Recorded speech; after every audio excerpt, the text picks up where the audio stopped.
पालकमंत्री गणेश नाईकांच्या पालघर जिल्ह्यात प्रताप सरनाईक जनता दरबार घेणार। जनता दरबार घेऊन लोकांचे प्रश्न सुटत असतील तर गैर काय?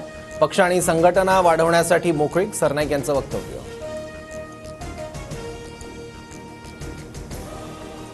ठाणे महापालिकेवर भाजपचा झेंडा फडकला पाहिजे, युतीबाबत वरिष्ठ नेते निर्णय घेतील, भाजपचे माजी खासदार संजीव नाईक यांची प्रतिक्रिया।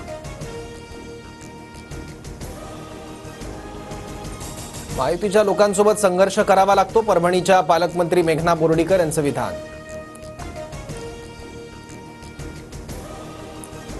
उदय सामंतांकडून ऑफर, रवींद्र धंगेकरांची कबुली, माझ्या डोक्यात अजून काही नाही, कार्यकर्त्यांशी बोलून निर्णय घेणार, शिवसेनेत जाणार असल्याच्या चर्चांवर धंगेकरांचं स्पष्टीकरण।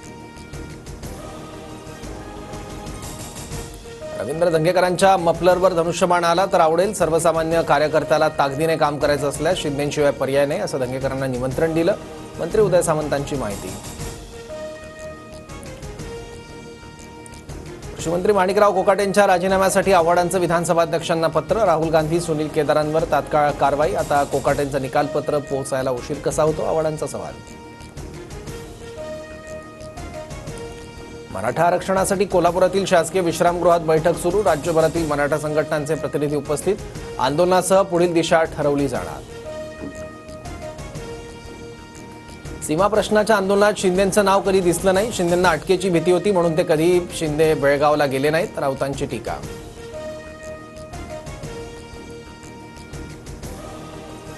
मध्य महाराष्ट्रात मराठवाड्यात आजपासून पावसाचा इशारा, होळीपूर्वीच उन्हाचा चटका वाढला, राज्यातील कमाल तापमानाने 40 अंश सेल्सिअसचा टप्पा गाठला।